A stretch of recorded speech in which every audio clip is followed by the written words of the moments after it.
Hello, I'm Sharadendu Bhattacharya from the Department of English, the University of Hyderabad. Today, we are going to look at the aesthetics of vulnerability via the category of the sublime. The sublime derives from the Latin term sublimis, meaning sub, up to, and limen or limis, the upper threshold of a door or the limit of the boundary of an object. Literally, this means something that is high, elevated, or lofty. So the term sublime in its literal sense encompasses meanings of size, dimension, as well as that of limits, boundaries. These meanings were metaphorized by the 3rd century Greek philosopher Longinus when he defined the sublime in art and literature as an expression in language of things that inspire awe, wonder, and admiration. So he spoke about the sublime in terms of the very specific aesthetic or literary forms of using language on a scale that is different from and better than ordinary language. In the world of nature, the sublime is discovered through encounters with the fearsome and unknown elements of our environment. For example, sea storms, tempests, volcanic eruptions, avalanches, those elements that inspire fear and terror in our hearts and which somehow challenge the human powers of comprehension. This particular idea of locating the sublime in the world of nature was theorized very significantly in the middle of the 18th century by somebody called Edmund Burke, who described the effect of the sublime as delightful horror arising from objects and events in the world of nature that excite ideas of pain and danger.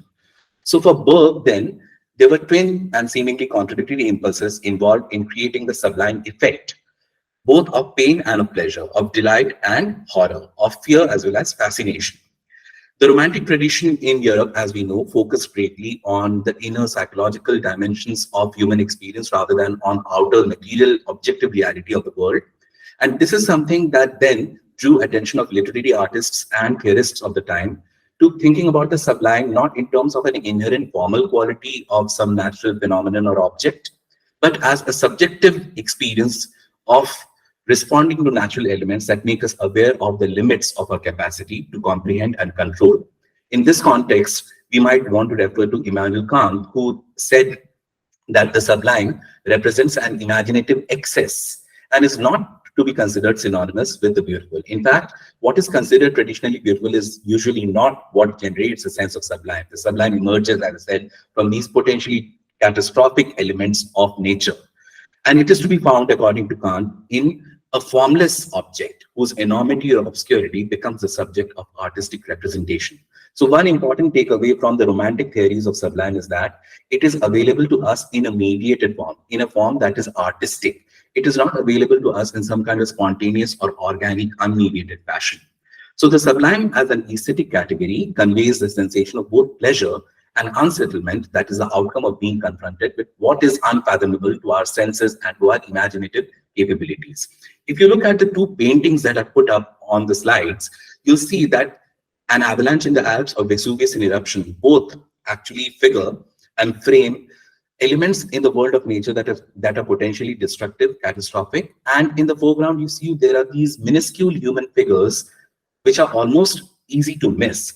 And this contrast, even in terms of size, is what generates aesthetic sublime, the aesthetic sublime in this particular form of painting, where you understand that it is the relative insignificance, the complete incomprehensibility of such momentous cataclysmic events in the world of nature that humans are confronted with. And this experience is then rendered available to us, the audience, in the form of a painting.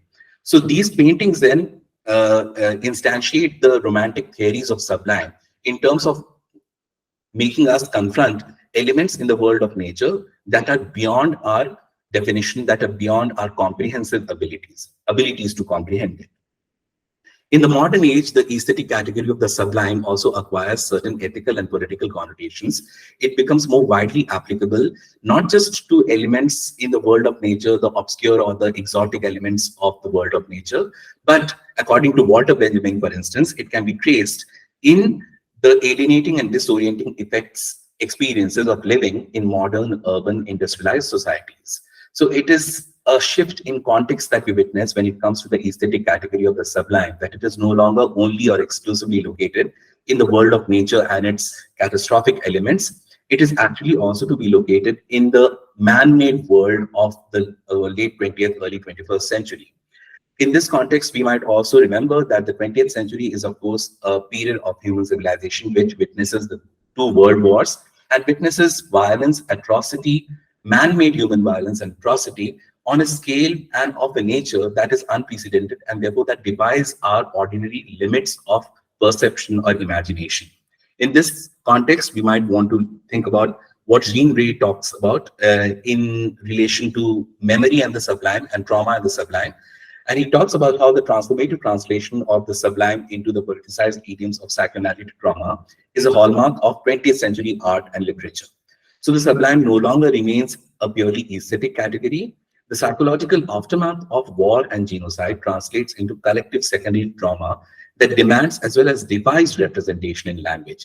And this is crucial for us to understand that the sublime, therefore, in the 20th and 21st century, talks about experiences that are located in contexts of violence, terrorism, and the trauma that they engender. Lately, of course, also to do with the trauma that we anticipate in the face of anthropogenic climate change. And these are the kinds of contexts in which we will locate certain primary texts for illustration of the category of the sublime. The three texts that I'm going to be looking at are Art Spiegelman's graphic novels, Maus, which is a second-generation Holocaust memoir based on Spiegelman's father's experiences of surviving the Holocaust in the concentration camp of Auschwitz. The second book by Spiegelman that I'll be looking at is In the Shadow of Notas, which is a collection of his journalistic cartoons post 9/11.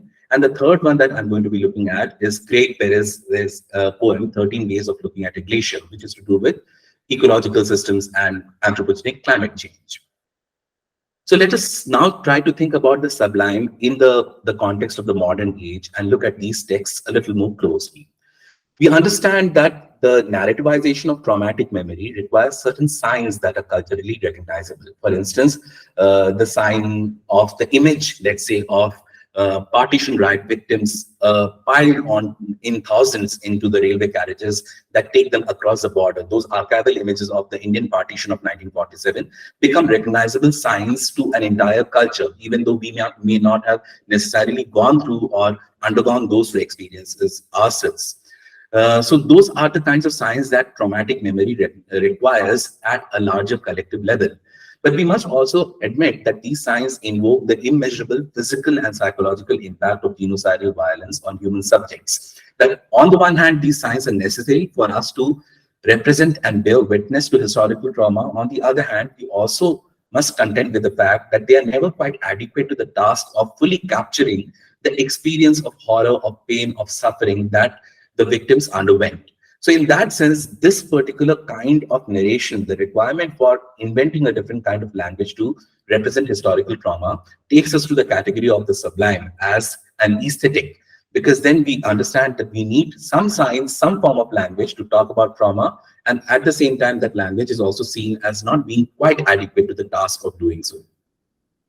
So we see that traumatic memory poses a challenge to narrative representation. It requires a language for its articulation, but it also draws limits to the draws attention to the limits of that language to capture the unclaimed experience, as Kathy Carruth puts it, of loss and suffering.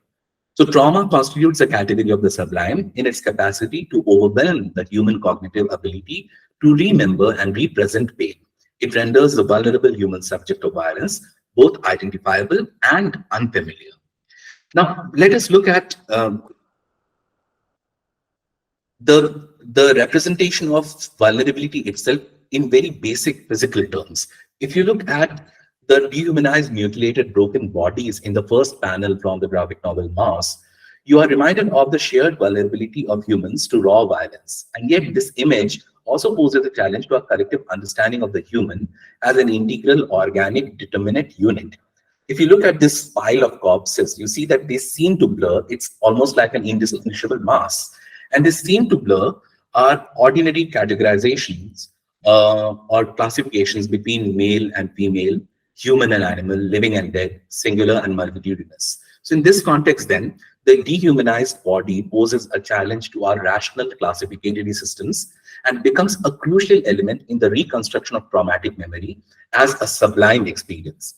If you look at this first image from Mars very carefully, you see that there is a certain disruption of the normal. The context in which we encounter this pile of bodies is where RT, the son of the Holocaust survivor, has already published the first volume of the book and has met significant critical and commercial success. And yet he is troubled, traumatized by this sense of inadequacy, lack, and even guilt about this particular enterprise that he's undertaken.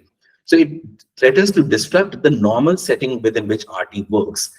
So the vulnerability of the human body itself, of course, has a discursive origin.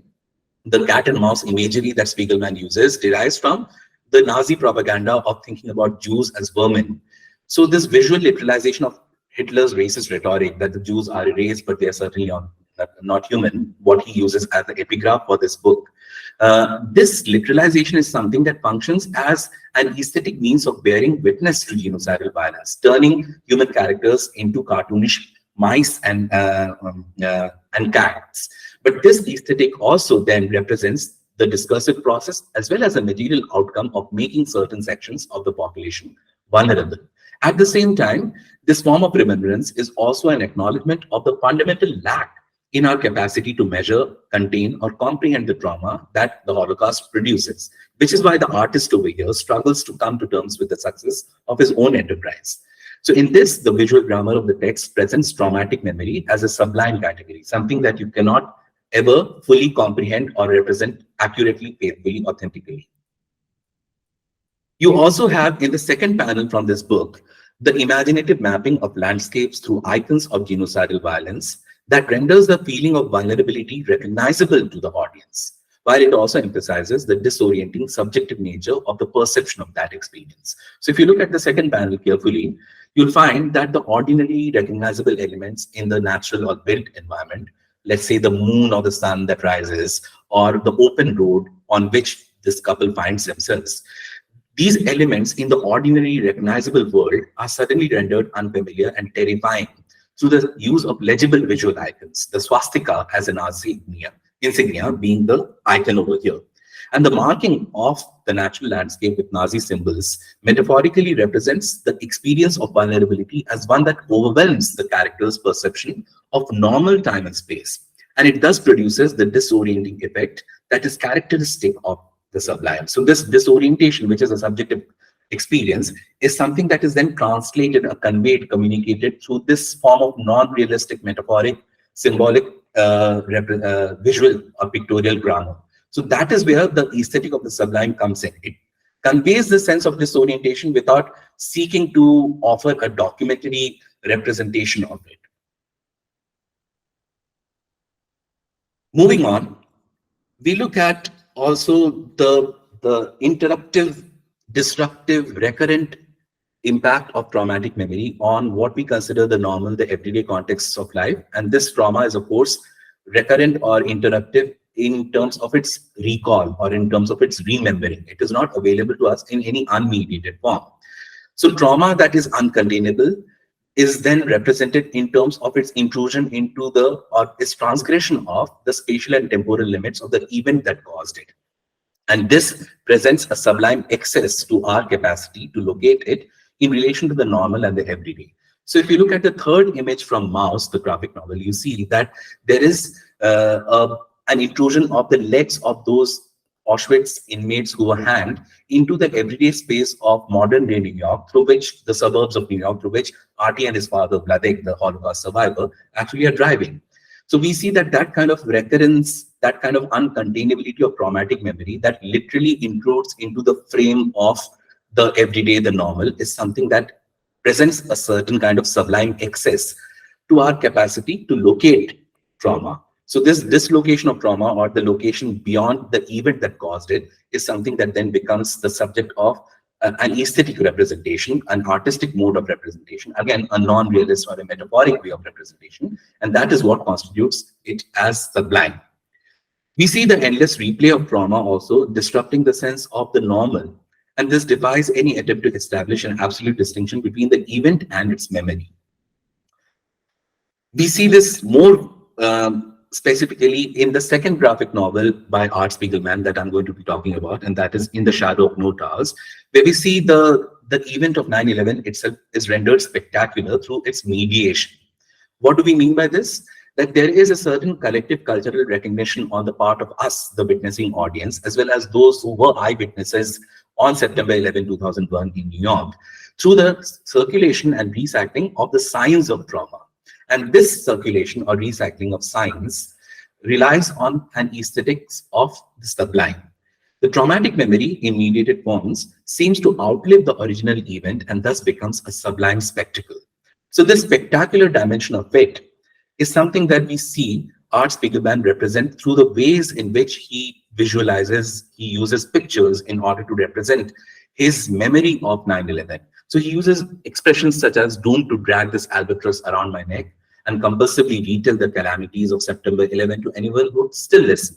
So this is obviously a reference to Coleridge's The Rime of the Ancient Mariner. Significantly and interestingly, also a text that is to do with encountering the sublime, but in the world of nature. And he talks about the encounter with mysterious, unfathomable, terrifying experiences, except that this experience is no longer located out in wild oceans, but in the everyday context of New York, urbanized, developed first world city. So if you think about this, then the sky is falling, the time standing still, or the world coming to an end, or RT saying, the narrator was saying, it was awesome. These expressions then suggest the vulnerability of the eyewitness or the survivor, symptomized by the sense of the disorientation in the ways in which he perceives time and space. We also see in both of these panels from In the Shadow of No Towers, the spectral vanishing presence of the Twin Towers, which is accompanied, of course, with the morphing of the panels themselves into the columnar shape of the towers. So the panels which constitute the visual grammar of this graphic narrative themselves seem to be transforming into the columnar structure of the towers. So there seems to be a conflation or a confusion between the subject of artistic representation and the form that it takes. So while the visual content of the panels suggests the erosion of meaning from the ordinary everyday reality of a New Yorker, the landscape itself being familiar because of the presence of the Twin Towers and becoming uncanny almost when the Twin Towers are demolished. This form of visual representation then also renders the experience of witnessing the event of 9/11 beyond comprehension and sublime in its impact. The grammar of the text that reconstructs the memory of that event mimics the form of the now gone towers. So in some senses, then the towers are both absent and present, and therefore they are a spectral presence of sorts. We also observe, if you look at the second image from In the Shadow of No Towers, you see that the plane in the gutter between the two panels is almost about to hit one of the towers. So in this sense, then, in this form of pictorial representation, again, something that adopts a more symbolic rather than a literal or a documentary style of representation of trauma, we see in this case, the language of the graphic narrative bears the mark of trauma, reenacting a moment of violence that can neither be fully captured nor ever be forgotten. The graphic novel, therefore, generates an aesthetic of the sublime, in that the audience's encounter with 9/11 is made possible only through an admission of the endless nature of its traumatic recall. So this is what I was talking about, the endlessness, the constant relooping or recycling of the signs of trauma. And the subjective experience of fear, confusion, loss, and grief that eyewitnesses went through is here encoded through a visual grammar of repetition and distortion. We also see the emergence of an aesthetics of witnessing from narrative engagement with trauma that surpasses the norms of mapping human experiences in the ordinary sense of the term.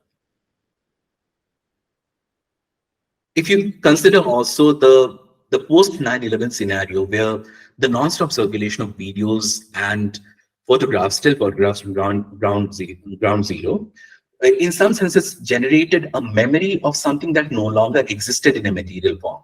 And that is that the kind of traumatic aftermath, a lingering traumatic aftermath, that this form of visual representation also seeks to mimic.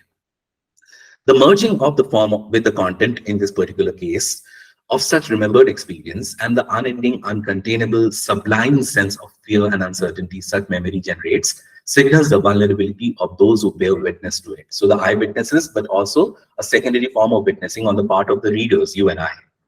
Finally, if we move on to the context of anthropogenic climate change, we see that this is one more recent domain where the aesthetic category of the sublime is of great use to talk about vulnerability. If you look at the poem that I have referred to, 13 Ways of Looking at a Glacier by Craig Santos Perez, a poem from the Basque Island of Guam, you see that there is a certain modification, a certain appropriation of the technique or the romantic tradition of the sublime to represent the world of nature. And this is used in order to underscore the impact of human action on ecological systems. In this particular case, we see that vulnerability is something that is charted or defined not in terms of an opposition between humans and the world of nature. So the world of the natural environment is not necessarily seen as being completely distinguishable or separable from the human self, but it is seen as being somehow shared or linked to the human self.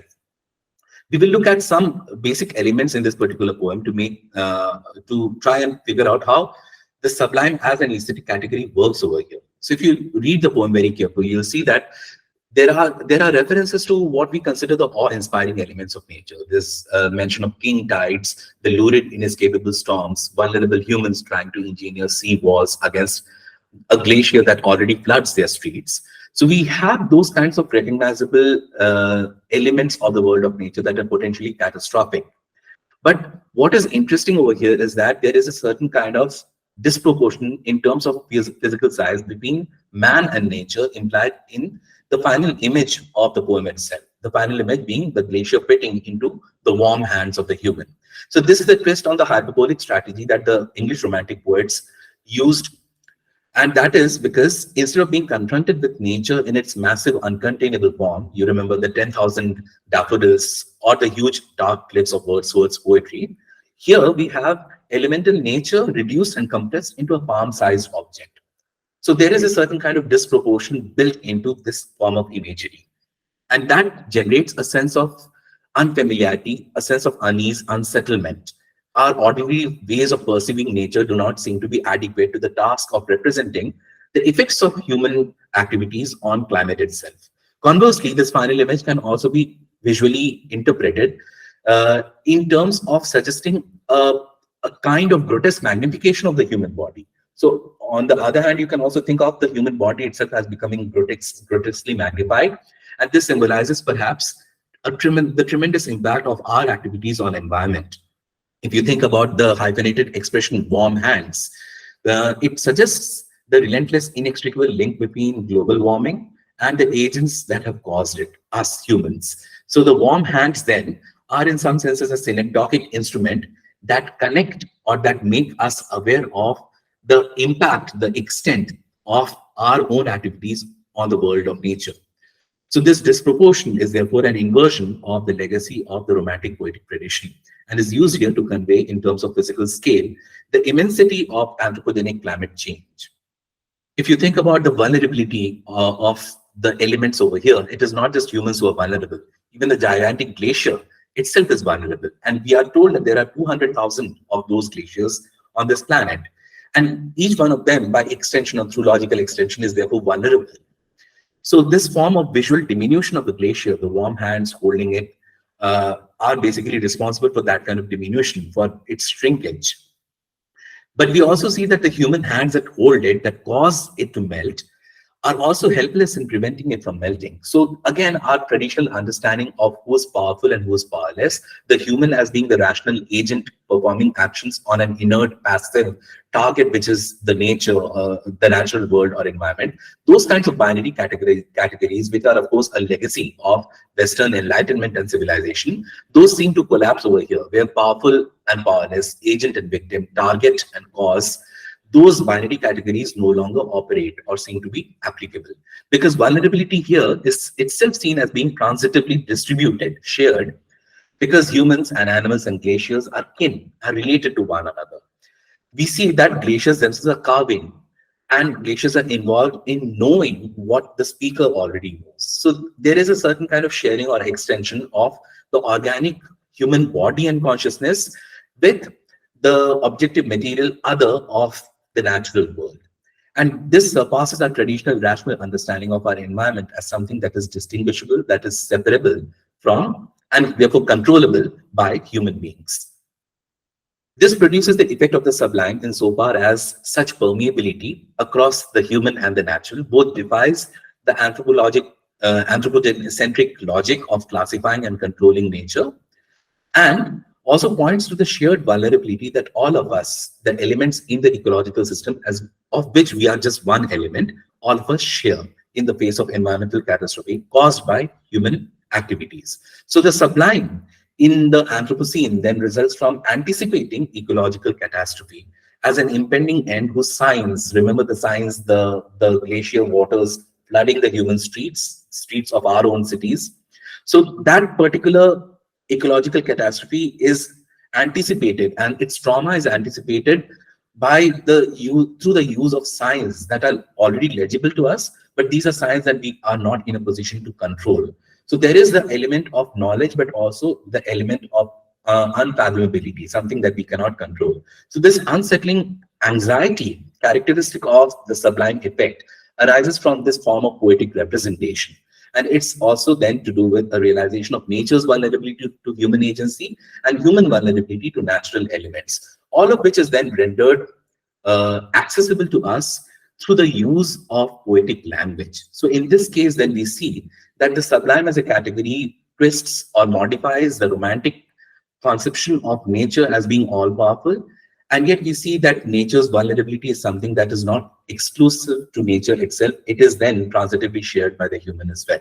So what we have looked at in this particular lesson is forms of vulnerability and the ways in which it can be aestheticized through literature, through painting, through poetry, through visual representation in the late 20th and early 21st century.